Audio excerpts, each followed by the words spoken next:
último domingo del año. Amén. Así que bienvenidos, por favor, si es tan amable, busque en la palabra del Señor Hechos 11:26, mientras los hermanos van poniendo por ahí las láminas. El día de hoy nuestra serie la hemos titulado, hermano, de vuelta a lo básico. De vuelta a lo básico. Serán 4 temas en donde estaré tratando cosas bien básicas sobre el cristianismo, como el ABC, pero no es doctrina, son temas devocionales. Amén.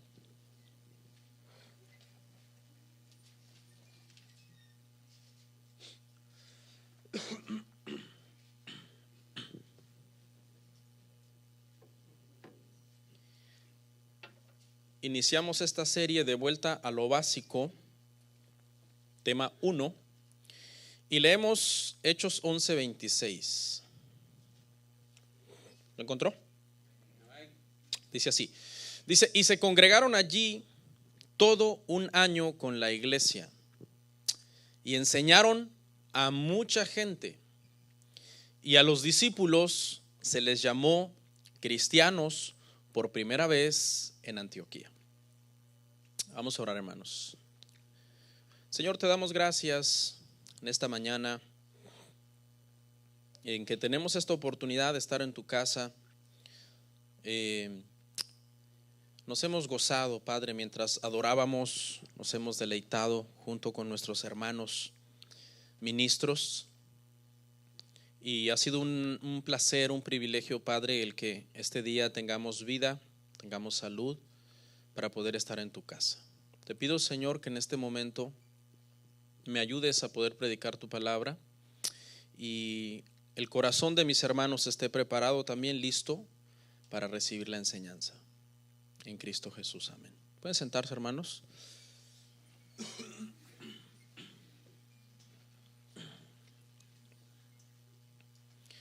Nuestro tema el día de hoy, hermanos, se titula ¿qué es ser un cristiano?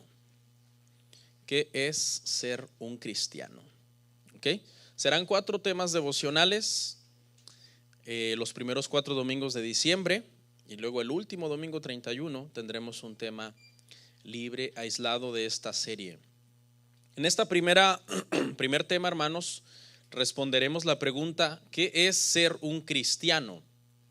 Yo sé que para algunos puede sonar un poco irrelevante, porque pues muchos podremos decir, bueno, yo soy un cristiano, pero avanzaremos conforme vayamos viendo los versículos y analizándolos, y descubriremos hasta qué punto tenemos claro este concepto. Lamentablemente la palabra cristiano ha sido muy tergiversada en los últimos tiempos. Llamamos cristiano a veces a cualquier persona que profese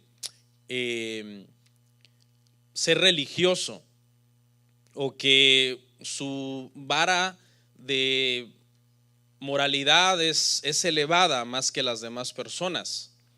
Pero verdaderamente, hermanos, cuando vamos a la Biblia nos damos cuenta que un cristiano no es necesariamente alguien que es más bueno o mejor que los demás.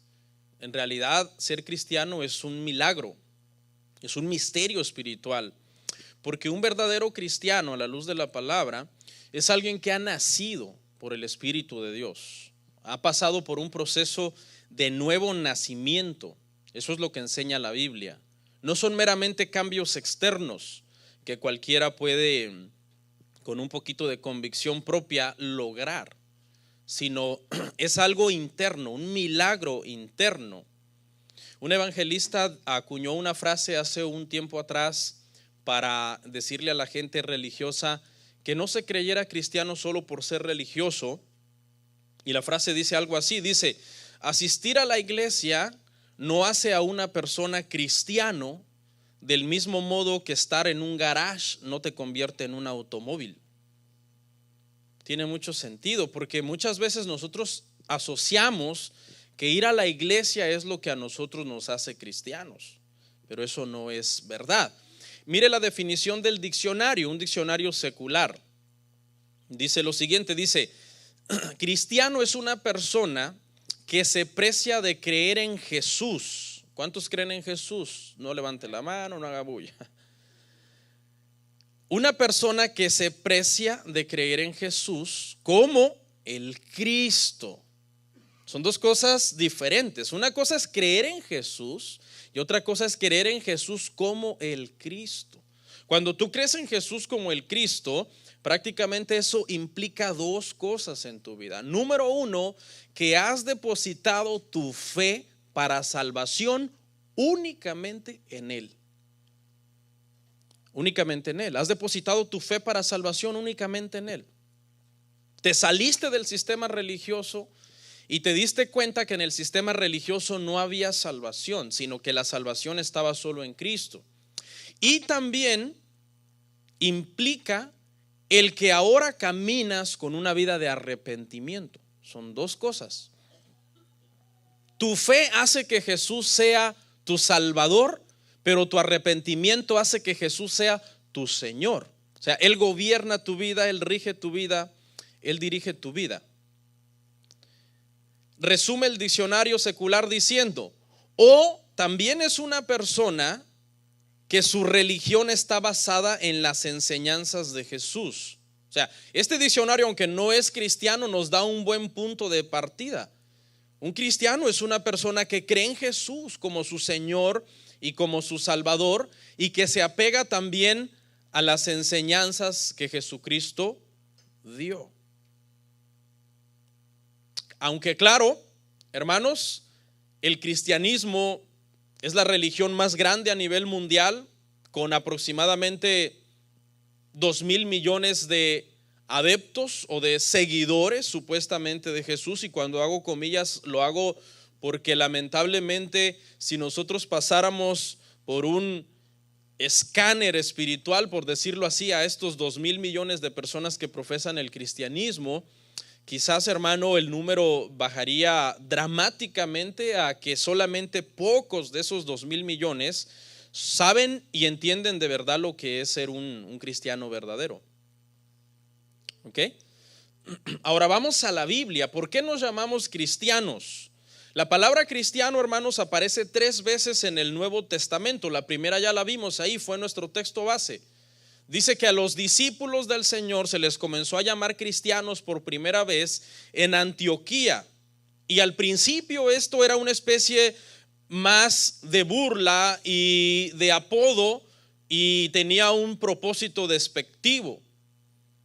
Pero sin embargo, hermanos, este nombre cristiano comenzó a describir a la perfección lo que era un seguidor de Jesucristo en el primer siglo. Así que los apóstoles no tuvieron ningún problema con adaptar este nombre que las personas habían usado con una mala intención y usarlo en una forma limpia, en una forma correcta para aplicársela a los seguidores de Jesucristo. 2 de los apóstoles más influyentes del Nuevo Testamento no tuvieron ningún problema con ser llamados cristianos, seguidores de Jesús: Pablo y Pedro. Veamos lo que dijo Pablo, Hechos 26-28.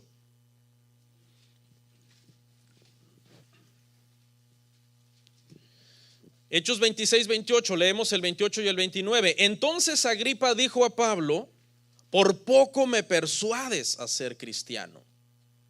Y Pablo dijo: quisiera Dios que por poco o por mucho, no solamente tú, sino también todos los que hoy me oyen, fuesen hechos tal cual soy yo, excepto estas cadenas, porque obviamente él estaba preso. Pero él, apóstol Pablo, en ningún momento tiene un problema con que Agripa lo identifique como un cristiano. Y Pablo le dice: no solamente quisiera yo que tú seas como yo, que soy cristiano, que soy seguidor de Jesús, sino que yo quisiera que todas las personas se hagan cristianos. Ese era el anhelo del apóstol Pablo. Él dice que él sufría lo que fuera necesario y estaba dispuesto a ir a la ciudad que fuera necesaria con tal de que predicara el evangelio de Jesucristo a las personas. Este hombre influyente, este hombre importante, Agripa, ¿sabe por qué casi es persuadido a convertirse al evangelio, a convertirse a Cristo? Por el mensaje que Pablo le estaba predicando. ¿Y sabe qué era ese mensaje? Ese mensaje era que Cristo había muerto en una cruz para que todo aquel que por la fe en él pudiera ser justificado gratuitamente. Ese es el evangelio que Pablo predicaba, un evangelio de la justificación gratuitamente por la fe. Es decir, tú depositas toda tu fe para salvación en Jesucristo y caminas en arrepentimiento como Él manda en su palabra, y automáticamente te haces un cristiano, un seguidor de Jesucristo, un hijo de Dios, adoptado a la familia de Dios, pasado a ser miembro de la familia de Dios por la fe en el Señor. Veamos a Pedro, lo que Pedro dijo también sobre este término cristiano, sobre esta palabra cristiana. Primera de Pedro 4:15 al 16.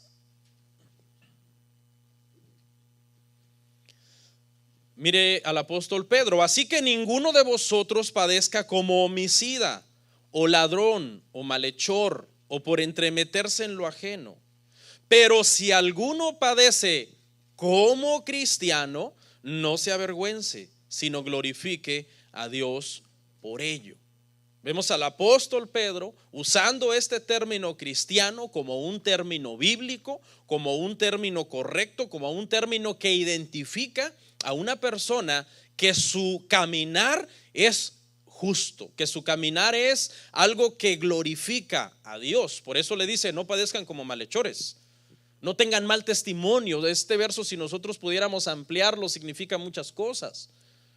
No caminen ya como caminaban antes de ser cristianos. No vuelvan a hacer las cosas de las tinieblas que hacían antes de haber venido a la fe. Ahora ustedes, si van a padecer, padezcan por ser buenos cristianos.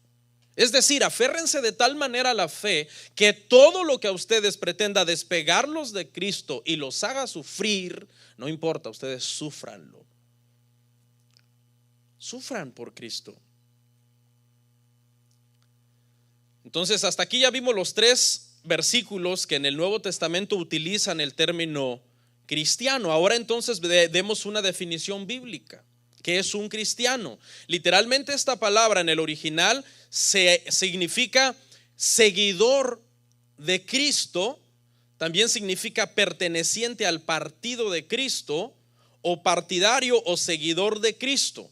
También significa alumno o aprendiz. Vea todo lo que significa: alumno, aprendiz, partidario, seguidor de Jesucristo. ¿Por qué se empezó a acuñar este término como el que mejor describía a un seguidor de Jesús? Porque los discípulos del primer siglo comenzaron a obedecer la palabra, comenzaron a predicar el evangelio, cambiaron sus vidas para alinearlas a la voluntad de Dios. Dejaron de ser personas maldicientes para ser personas que hablaban temerosamente con su boca. Dejaron de ser ladrones para ser personas que ahora trabajaban y producían con sus manos lo justo para sobrevivir. Dejaron de ser asesinos, muchos de ellos, para amar la vida, predicar la vida.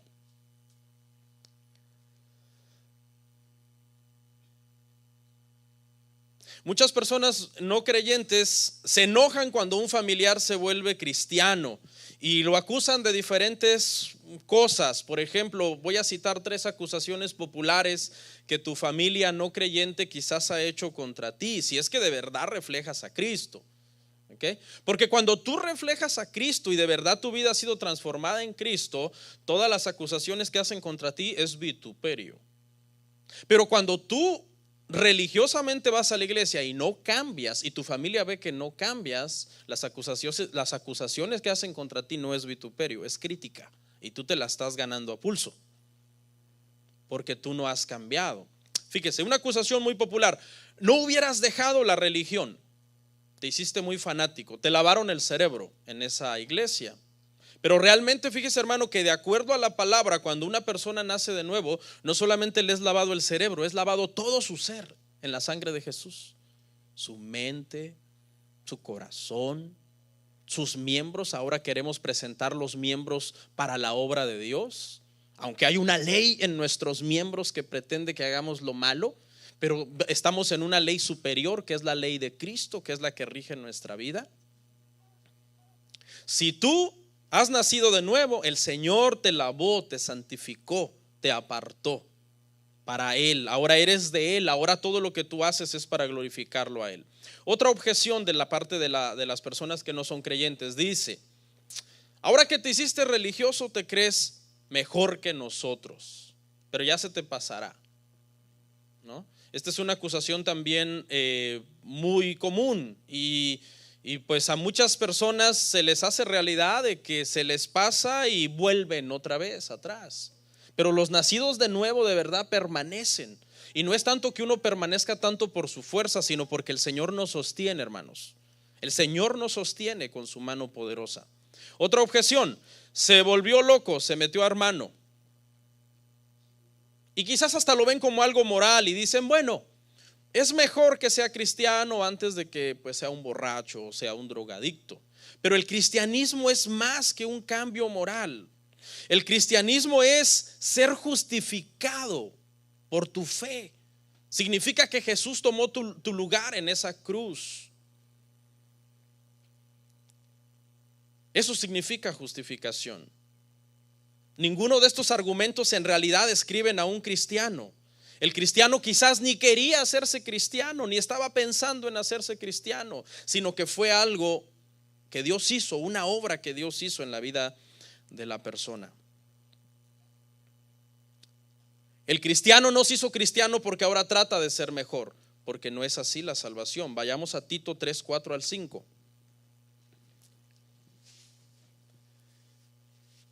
Tito 3, 4 al 5, hermanos. Mire lo que dice. Dice, pero cuando se manifestó la bondad de Dios, nuestro Salvador, y su amor para con los hombres, nos salvó, no por obras de justicia que nosotros hubiéramos hecho, sino por su misericordia, por el lavamiento de la regeneración y por la renovación en el Espíritu Santo. ¿Qué fue lo que Dios tuvo de nosotros para que naciéramos de nuevo? Misericordia. Misericordia significa no recibir el castigo merecido. ¿Merecíamos el castigo de la perdición eterna? Sí, y a pulso, por ser descendientes de Adán. Y en Adán todo mundo es pecador. Pero ese castigo merecido fue quitado por medio de la misericordia del Señor. De manera que un cristiano es alguien que ha nacido de nuevo, no es alguien que se ha propuesto a hacerse bueno para hacer sentir mal a los demás. Ay, me voy a hacer bueno para hacer sentir mal a los demás. No, es un cambio interno, por gracia. Efesios 2, 8 al 9. Dice, porque por gracia sois salvos por medio de la fe, y esto no de vosotros, pues es un don de Dios, es don de Dios, no por obras para que nadie se gloríe. Un cristiano verdadero es alguien que ha recibido la misericordia del Señor. Misericordia y la gracia. Fíjese, los dos términos son tan hermosos. Misericordia, no recibir el castigo merecido, y gracia, recibir la salvación no merecida, favor no merecido. Esos dos términos son tan hermosos, son tan lindos, porque nos hace ver toda la indignidad que había en nosotros como descendientes de Adán, y que no había nada bueno en nosotros como para que Dios nos salvara. Eso es ser un cristiano. ¿Por qué algunas veces llamamos cristianos a personas del Antiguo Testamento si el cristianismo no existía? Usted se ha dado cuenta que a veces nosotros, cuando hablamos de Abraham, decimos que Abraham había sido o fue un buen cristiano. Hablamos de Moisés y decimos que fue un buen cristiano. Hablamos de David y decimos que fue un buen cristiano. Pero si Cristo no había venido, bueno, la razón por la que llamamos cristianos a personajes del Antiguo Testamento es porque la Biblia nos dice en Hebreos 11 que todos estos personajes del Antiguo Testamento, dice que anhelaban la venida de Jesús, y fue por ese anhelo de la venida de Jesús y por la fe en el Cristo que había de venir que ellos hicieron todo lo que hicieron, por la fe en Cristo. Entonces ellos eran seguidores de Cristo antes que Cristo viniera. Fíjese qué nivel de revelación lo que ellos tenían. Dice que Abraham fue llamado para salir de su tierra y de su parentela a un lugar que el Señor le iba a mostrar, y por esa fe en Cristo Abraham avanzó y caminó. Moisés dice que por la fe en el que había de venir despreció los tesoros de los egipcios y rehusó a llamarse hijo de la hija de Faraón y ser príncipe de Egipto, y prefirió ser castigado con el pueblo. ¿Por la fe en quién? En Jesucristo. Y David fue perdonado de sus pecados sin ofrecer los sacrificios que la ley mandaba, por su fe en Jesucristo. ¿Y qué dijo el autor de Hebreos? Y me faltaría tiempo, dijo, para hablarles de fulano, de Sansón, de Jefté, de Rahab. Y comenzó a mencionar una serie de personas que no importaba lo malos que eran, sino la fe en Jesucristo que los justificó gratuitamente. ¿Se acuerda quién era Rahab? Una prostituta. ¿Se acuerda quién era Sansón? Uy, hermano, Sansón era el hombre más fuerte de la Biblia y también el más débil. El más fuerte aquí y el más débil aquí. Cualquier cosa lo hacía irse a buscar mujeres y hacer lo que Dios no le había mandado.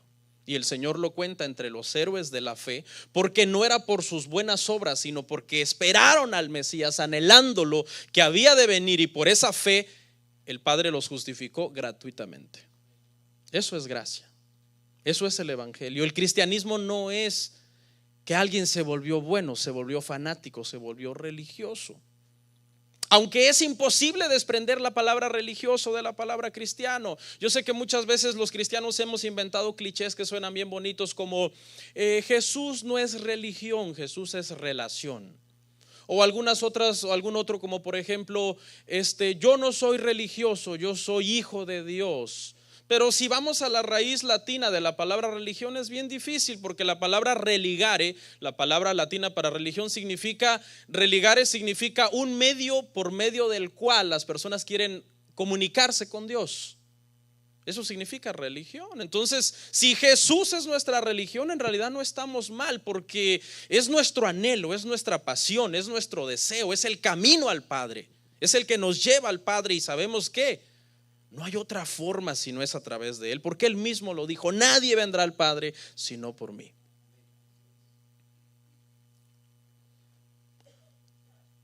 Y aquí en esta parte del sermón voy a hablar simplemente cosas prácticas. Esta serie, hermano, no va a ser ni tan doctrinal ni tan teológica, pero simplemente quiero hablar unas cosas bien prácticas de lo que es ser un cristiano. Porque yo sé que algunos se cansan un poco en ciertas series que aprendemos mucho, pero es por su bien. No se canse cuando hablemos doctrina, hermano. Decir estoy cansado de doctrina es una necedad, porque doctrina simplemente significa que enseñanza. O sea, ¿tú estás cansado de la enseñanza de la Biblia? Yo no me imagino a un cristiano diciendo: estoy cansado de la enseñanza de Jesús. No. Pero mire, vamos a ver unas cosas bien prácticas, unas cosas bien prácticas sobre lo que es ser un cristiano. En primer lugar, un cristiano es un ser humano. Pastor, you're on fire. Qué revelación. Qué revelación, pastor. Bueno, pues ¿sabe qué? Es importante aclarar que un cristiano es un ser humano, porque hay personas no creyentes que creen que un cristiano es un marciano, aunque algunos se portan como marcianos, o que venimos de Venus. No, un cristiano es un ser humano. Tenemos ADN humano, cuerpo humano, sentimientos humanos, pensamientos humanos. ¿Oyeron? Ahí está la confirmación.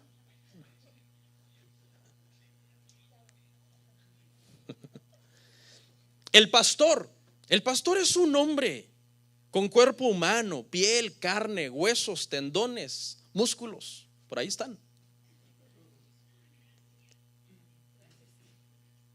La gente debe tener paciencia. Somos 100% humanos. Somos todos descendientes de Adán y Eva. Todos los seres humanos que habitamos este planeta, todos somos descendientes de Adán y Eva. En cierta forma, eso nos hace hermanos. O sea, si tú eres una persona no creyente y un cristiano te cae mal, en cierta forma es tu hermano, porque los mismos padres terrenales tienen Adán y Eva. ¿Qué más es un cristiano? ¿Ya estamos claros, hermano, que un cristiano es un ser humano? ¿Sí? Para que no seamos tan duros uno con otro. A veces estamos esperando que el hermano que ya se convirtió, wow, vuele. No, Dios no nos dio alas. Somos humanos. Tenemos todas las limitaciones humanas. Pero en segundo lugar, también un cristiano, hermanos, no es perfecto. Sí es humano, por ende no es perfecto. Tiene defectos, tiene virtudes, pero tiene defectos también. Y está tratando de ser mejor para que su vida glorifique al Señor. Es más, ¿sabe qué? Puede haber no creyentes mejores que muchos cristianos. Puede haber no creyentes mejores. Quizás hay un mendigo en la esquina y está muriendo de hambre y de frío, y pasa un cristiano que en su cartera trae $1,000 en cambio en billetes de diferente denominación, y viene y le da al mendigo $10. Y viene quizás un ateo blasfemo y en su cartera trae menos que el cristiano, trae $400. Pero cuando ve al mendigo, no sé, algo lo mueve, que él cuando fue niño sufrió mucho y le duele verlo así, y saca y le da $100. ¿Eso puede pasar? Sí, eso puede pasar. Muchas veces esperamos que el cristiano siempre tenga unos estándares tan altos, que sea el mejor del mundo. Eso es imposible. Si hubiera sido por esas obras, el ateo merecía más la salvación, ¿sí o no? Pero fue por gracia, es por gracia, no la merecíamos.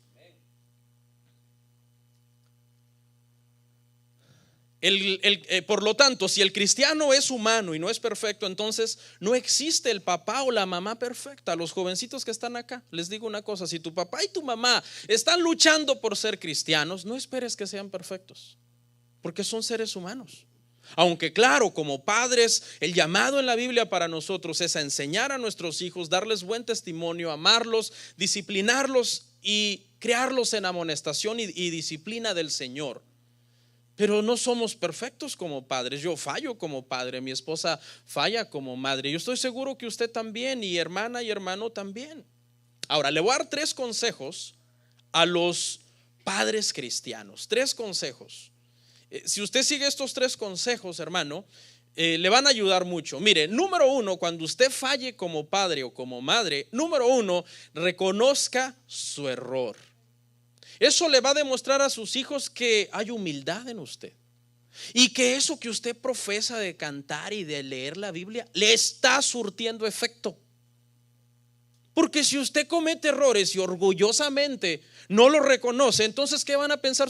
Bueno, ¿por qué no le hace efecto al cristianismo a mis padres?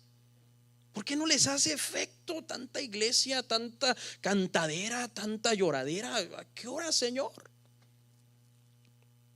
Pero no queda ahí. Número 2, pida perdón por su error. Si vas en el carro con tu esposa y atrás van tus hijos, los 8, 10, no sé cuánto del Señor te haya dado, ya llevas una church bus, un carro ya grande, ¿no? Si van en el carro y tú vas manejando y tu esposa va a la par tuya, y de repente tu esposa dijo algo que te irritó, y quizás has estado estresado últimamente por cosas y no andas de buenas ese día, qué sé yo, y vienes y de repente le alzas la voz a tu esposa y la haces sentir mal, y ella es sabia y guarda silencio, porque si no es sabia se arma la guerra. Pero hasta ahí tú ya ofendiste. ¿Qué tienes que hacer? Que tus hijos, así como tus hijos oyeron que le gritaste, que tus hijos oigan que le pides perdón. Tienes que, no sé, estaciónate un momentito, voltea: hijos, le quiero pedir perdón a su madre delante de ustedes porque le grité. Ando un poco mal, ténganme paciencia, por favor, oren por mí. ¿Sí me entiende? Podemos hacer eso. 2, hasta ahí vamos en el 2, pero mire el tercero, porque van uno con otro. Tercero, cuando tengas tiempo, aclárale a tus hijos que la razón por la que pides perdón es porque tú temes a Dios y a su palabra. Cuando reconociste tu error, se dan cuenta que eres humilde. Cuando pides perdón, se dan cuenta que la humildad está creciendo en ti. Y cuando reconoces que es por amor a Dios y por temor a su palabra, se dan cuenta que el cristianismo está haciendo un efecto en ti, que la palabra está haciendo un efecto en ti, que no eres igual, que hay un avance. Quizás no es un gran avance, pero hay un avance. Ha habido un cambio en ti. Hace unos días yo estaba un poco estresado y levanté la voz un poco de manera brusca a nuestros hijos en la casa y andaba así con el corazón un poco revuelto y el Señor no me dejó en paz hasta que llegué al entendimiento de estas tres cosas. Entonces agarré mi Biblia, los llamé a una mesa, empezamos a hablar de la Biblia como 1 hora y media dándoles enseñanza bíblica, explicándoles versículos, y al final, cuando acabé de enseñarles, les dije, agarré la Biblia fuerte en mi mano y con una cara de convicción sincera, no hipócrita, les dije: hijos, les quiero pedir perdón. Hace 2 días o hace 3 días, ya no me acuerdo, yo les dije esto, hice esto y no estuvo bien. Yo soy su padre y ¿saben qué? Les pido perdón porque yo creo que este libro que tengo en la mano es la palabra de Dios, es la verdad y me manda a cambiar, me manda a ser diferente. Y por temor a Dios y amor a este libro, yo les pido perdón. Eso tiene un impacto muy profundo en la vida de nuestros hijos. ¿Sabe por qué? Porque tú no los puedes vigilar toda la vida, 24/7, crecerán y tomarán sus decisiones, aún en la escuela, en la middle school, en la high school. Tú no ves lo que ellos hacen a ocultas, qué música oyen, qué palabras dicen, qué pensamientos tienen. No puedes estar al pendiente de todo eso, pero tu ejemplo es poderoso. Las palabras enseñan, pero el ejemplo arrastra. Y tal vez digan: mi padre tiene errores y tiene fallas, pero está cambiando, está avanzando en su fe. Y guardarán ese temor, donde quiera que vayan, no se podrán esconder de ese temor que tú les has enseñado, que tú tienes hacia el Señor. Amén. ¿Qué otra cosa? El cristiano no es el vecino perfecto. O sea que usted, yo no creo que sus vecinos me llamen un día y me digan: pastor, le estamos llamando porque nos enteramos que nuestro vecino va a su iglesia y wow, ¿para qué? Es un santo. No, yo sé que es imposible que seas el vecino perfecto porque eres humano. Quizás algún día tu perro ensució la yarda del vecino y viste y te dio pereza ir a limpiar y te aseguraste que no estuviera viendo. Ah, no vio, hay que se quede eso. Véngase, niño, métase. Si un día tu vecino me llamara por eso y dijera: fíjese que un miembro de su iglesia que va ahí se la pasa de religioso tiene un perro que pasa ensuciándome la yarda, pues yo no pondría el grito en el cielo. No, son cosas, son a veces. Obviamente la Biblia no te manda que seas mal vecino. La Biblia te manda que seas buen vecino, que ames a tu prójimo. Pero somos humanos y fallamos. Claro, trate usted de ser mejor.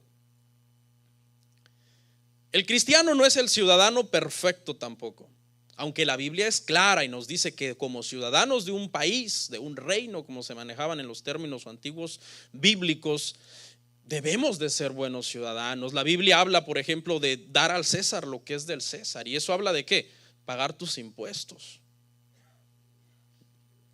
Está muy mal que los cristianos no paguen sus impuestos. Eso está muy mal, porque la Biblia lo prohíbe, no yo. Usted debe tener en orden sus finanzas, en orden su economía, trabajar, pagar sus taxas. Pero no me extrañaría si uno de ustedes no las paga. Yo no diría: wow, claro, yo le aconsejaría: hermano, mire, ordene, haga bien las cosas, no puede ser. ¿Cuántos años debe, hermano? Poquito, pastor, 18 años. Y cuando vaya a hacerlos, no caiga en el juego de que el preparador te dice: ¿cuánto quieres pagar? Pues lo que es. No, pero si tú quieres, ahí le echamos un rollo que hasta los del IRS tal vez te mandan una ofrenda. No, dígale lo que es. Siempre hay una tentación, ¿no? Porque hay cosas que a veces, ahí está el gusanito del pecado en nosotros, de querer hacerlo de la manera que no es correcta. Un cristiano debe andar defraudando al gobierno, pidiendo estampillas, y usted no necesita estampillas, diciendo: gano 300 cuando gana 4,000 con tal de que me den WIC. No, eso no está bien, hermanos. Esas cosas parecen sencillas, pero debemos de decir la verdad. Si tú dices la verdad, Dios te va a honrar, porque tú estás esforzándote para serle fiel al Señor, hermano. Un cristiano no debe hablar mal del gobierno. Qué bueno que vinieron los hermanos de Honduras. Pensé que iban a ir a la protesta al downtown. No, hermanos, con calma, tranquilos. Un cristiano no debe andar diciendo cosas como ese gobierno basura, ese. Yo no he visto si usted ha publicado algo. Yo me declaro inocente de todo lo que usted publica. Yo no sé nada, ¿ok? No, un cristiano debe ser pacificador. La Biblia nos manda a orar por los que están en eminencia, por el gobierno, por el presidente. No a que usted ande de revoltoso. Revoltoso es la palabra correcta para gente que promueve ese tipo de revueltas. Proteste pacíficamente orando por los gobernantes. Un cristiano no es el jefe o empleado perfecto. El cristiano que tiene una compañía a veces se ve tentado a pagar injustamente, a tratar injustamente al trabajador, o quizás es un jefe gritón, o quizás es un jefe perezoso, o los empleados cristianos también. Obviamente la Biblia manda que seamos diligentes, que los trabajadores respeten a sus patrones, que los patrones no traten mal a sus empleados. Todo eso es el estándar bíblico. Pero no te extraña a ti, hermano, si un día el jefe cristiano anda mal. O sea, tenle paciencia también, porque venimos arrastrando la misma línea de que no es perfecto, y a veces falla como jefe, o a veces falla como empleado cristiano. A veces somos demasiado estrictos entre nosotros, hermano. A veces hay hermanos que se juntan a hacer un trabajo, no se hubieran juntado. Todo iba bien hasta que se pusieron a hacer un trabajo juntos. No, que primero me dijo que me iba a dar tanto, después cuando vio que ganamos, que el dinero era mucho, me dijo que mejor menos, y que cuando me di cuenta me quitó el trabajo, cosas como esas. ¿Por qué está eso ahí? Porque eres humano y porque no eres perfecto, pero eres cristiano y debes de dominar esas pasiones. Debes de dominar esas pasiones de ser tramposo, de ser ventajoso, de dañar a la otra persona, de pensar solo en ti. ¿Qué más es un cristiano? Un cristiano puede ser una persona con un pasado muy desagradable. Eso puede ser también un cristiano. Hay gente que se atormenta por su pasado y dice: no, yo no puedo venir a Cristo porque yo fui muy malo. Precisamente esos son los que el Señor anda buscando, los más malos. Nosotros no estamos aquí por buenos. Aquí hay cada fichita que tú te asustarías. Te asustaría, ay, hermano. Segunda de Corintios 5:17, vea lo que dice.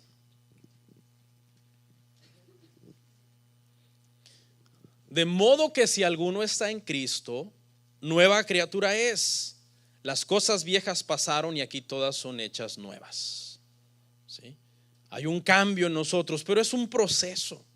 No es el cambio en el cristiano, hermano, es un proceso, no un suceso. No es algo que pum, hoy se hizo cristiano y mañana es un santo. No. ¿Cuándo acaba la santificación, hermanos? Cuando muramos. Mientras estamos vivos, la santificación es un proceso hasta el día de nuestra muerte. Pero el pasado quedó atrás. Ya nadie te puede venir a juzgar por lo que tú eras antes. Si alguien te dice: ay, sí, ahora te la das ahí de cristiano con tu corbata y todo, pero acuérdate que tú en el pasado engañaste a tu esposa. No, eso ya no aplica. Porque todo lo que tú hayas hecho en el pasado lo hiciste sin el temor del Señor, sin el conocimiento del Señor. Cuando una persona tiene mal crédito, por ejemplo, por errores del pasado, errores financieros, malas decisiones, irresponsabilidad o lo que sea, ese mal crédito afecta. Pero ¿hasta dónde afecta? Afecta hasta donde tú lo repares. Porque si tú en un futuro tienes dinero, pagas tus deudas, arreglas lo que hayas hecho mal, contratas a alguien que te limpie el crédito, ahí empieza un nuevo historial de crédito para ti. Así es exactamente lo mismo que sucede en los cristianos. Nadie debería de perseguir a un cristiano por lo que hizo, por lo que pasó en su vida antes de venir al Señor. Por ejemplo, Pablo, hermanos, ¿qué era Pablo? Era un asesino, era un perseguidor de la iglesia. Y cuando el Señor lo salvó, pasó de querer matar a los cristianos a querer dar su vida por Cristo. Lo contrario. Ese es un cambio, hermano, radical y genuino en la vida de un creyente. Agustín, un cristiano de los primeros siglos, dice que era un hombre, hermano, que le gustaba andar con muchas mujeres, le gustaba tomar, era mujeriego, parrandero, borracho, mal hablado, Pero cuando él se convirtió al Señor, él dejó todo ese estilo de vida atrás y llegó a ser uno de los cristianos más influyentes del cristianismo de los primeros siglos. O sea, pero el pasado quedó atrás. Estas dos personajes que le mencioné, uno bíblico y uno de la historia, ambos tenían un pasado horrible, pero en Cristo fueron nuevas criaturas, hermanos. Así que en Cristo somos nuevas criaturas. ¿Cuánto le dan gloria al Señor por eso? Y tenemos un estándar de avanzar hacia el Señor. ¿Qué más? El cristiano no se debe creer santo. Fíjese, son dos cosas diferentes. Una cosa es que luchamos por nuestra santificación y otra cosa es que no nos debemos de creer santos. No, un cristiano se reconoce pecador, incapaz de haber adquirido su salvación por méritos personales. No, está consciente de que fue por medio del sacrificio de Jesús que recibió el galardón de su salvación y el llamado a la santificación. Fíjese lo que le voy a hacer la diferencia entre justificación y santificación. Justificación es que somos considerados justos sin serlo. Ahí le va un ejemplo. Está un narcotraficante. Él es narcotraficante, hace cosas malas, pero oye el evangelio y por el evangelio nace de nuevo por la proclamación del evangelio. Desde ese momento que ese narcotraficante nace de nuevo, Dios lo considera justo, sin serlo. No es justo, pero ya fue justificado por su fe en Jesucristo. Eso es ser justificado, ser considerado justo por Dios sin serlo. ¿Cuál es la diferencia con santificación? La santificación es que cada vez nos hacemos más justos para el Señor, aunque jamás llenaremos el estándar de justicia que Él demanda, porque la única justicia capaz de darnos el cielo es la justicia y obediencia perfecta de Jesucristo en la cruz. Por eso fuimos justificados, porque no nos podíamos santificar por nosotros mismos. El cristiano no se cree más santo que nadie, entonces, ¿ok? No debe caer en esa hipocresía, en ese orgullo, en ese fariseísmo, en ese legalismo de andar condenando a todos los demás. No, porque es que yo sí voy a la iglesia, o yo sí guardo esto, o yo sí hago aquello. No, eso es una persona que ha caído en ese legalismo de andar condenando a los demás porque según él no hace todo lo que él hace. Es una persona que necesita mucha revelación del evangelio y mucha humildad en su vida.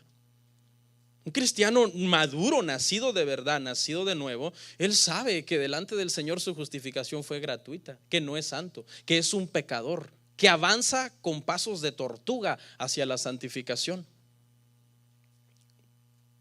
¿Qué más? Un cristiano es alguien, hermano, que depende de la fuerza del Espíritu Santo. O sea, un cristiano verdadero ha renunciado a sus capacidades humanas, a sus capacidades físicas, a sus capacidades intelectuales y ha depositado todo en que dentro de él vive el Espíritu Santo, que pone el querer como el sentir, como el hacer por su buena voluntad, que lo guía, que le da sabiduría, que le da inteligencia espiritual, que le da entendimiento sobre lo que tiene que hacer, cómo llevar su familia. Un cristiano orgulloso que dice: no, aquí en mi casa vamos a hacer como yo diga, pero que su vida refleje que no hay frutos dignos de arrepentimiento, es un arrogante. No, un cristiano se pone en humildad a decir: yo dependo de la fuerza del Señor, de la guianza del Señor, de la voluntad escrita del Señor en su palabra. Yo no soy aquí un tirano, un dictador que siempre tiene la razón. No. Si me he santificado, si he avanzado, si he sido salvado, si alguien me tiene en buen testimonio, en buena estima, no es por mis obras, es porque el Espíritu Santo en mí produce el querer como el hacer por su buena voluntad y me guía. ¿Qué más es un cristiano? Un cristiano es una persona que a veces le puede ir mal. Muchas veces esperamos que al cristiano le vaya lo mejor posible en su vida y al no cristiano lo peor posible en su vida. Eso es un concepto erróneo. A un cristiano le puede ir mal, a un cristiano le duelen las muelas del juicio también. A un cristiano, si se mete a nadar y no sabe, se ahoga también. A un cristiano le da cáncer, a un cristiano le dan enfermedades, un cristiano tiene accidentes de carro, un cristiano pierde el trabajo. No tenga usted unas expectativas de que ahora en Cristo se me solucionó la vida. No, porque es precisamente por medio de las pruebas, de las tribulaciones, de las dificultades, que nuestro carácter es procesado para parecernos más al Maestro. Cristo mismo vino a padecer, dijo Pedro, sigan las pisadas, las huellas del Maestro. Y dijo, muchos de ustedes todavía no han padecido hasta la sangre. Tampoco le voy a presentar un evangelio fatalista donde usted va a ir de mal en peor, toda la vida todo le va a salir mal. No. Pero debemos asumir que hay cosas que a veces no salen bien, hermanos. Esta es nuestra última cita de hoy. Primera de Juan, 2:6.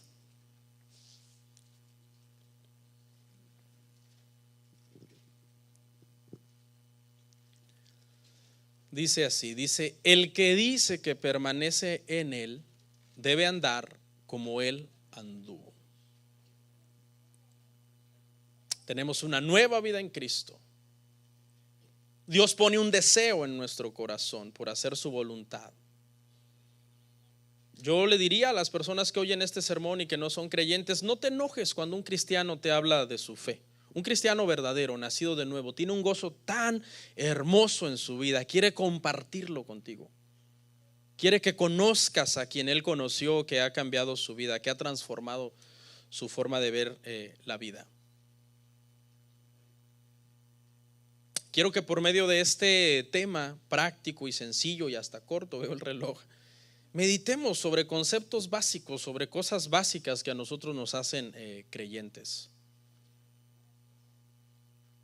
La gente no cristiana cree que a veces conceptos absurdos del cristianismo, pero no, los cristianos simplemente fuimos tomados por el Señor, nacimos de nuevo por oír el evangelio, por misericordia, o sea, porque mire la escena, van dos personajes a la iglesia, ambos son iguales de malos, o ambos oyen el mismo sermón, el mismo mensaje, pero uno se convierte y otro no. Dios tuvo misericordia de uno, ambos eran igual de malos. Es misericordia del Señor. Luego le extiende la gracia para la salvación.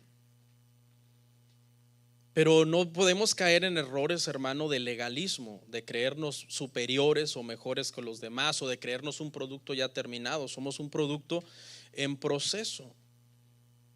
Voy a decir unas cosas, pero no es con el afán de ensalzar a los incrédulos, pero mire, por ejemplo, han habido hechos históricos que han sacado a luz que el ser cristiano no te hace un ser superior. Por ejemplo, hay un relato donde en una guerra se tira una bomba y el que se tira para tapar la bomba y que no mueran los demás era una persona no cristiana.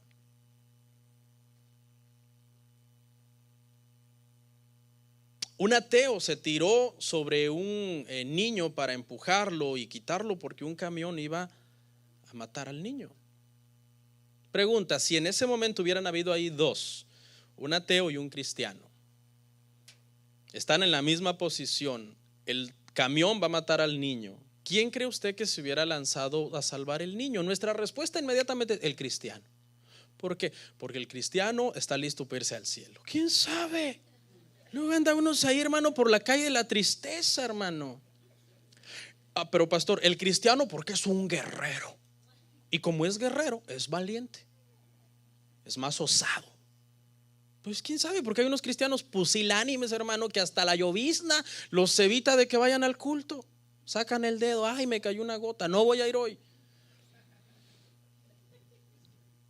El cristiano, pastor, porque tendría más amor por el niño. El ateo no va a tener amor por el niño, el cristiano sí va a tener amor. ¿Será? ¿Y qué tal si en ese momento el cristiano le da miedo? Dice, Señor, sí te quiero ver, pero no tan pronto, y empuja al ateo.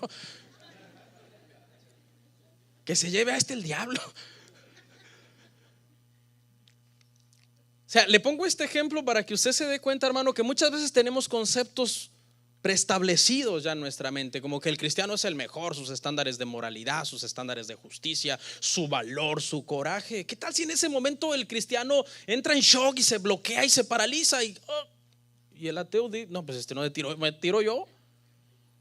O sea, también puede ser que se tire el cristiano. Yo no estoy diciendo que el ateo es mejor. Aquí lo que estoy diciendo, hermanos, es que ser cristianos no nos hace necesariamente mejores que los demás.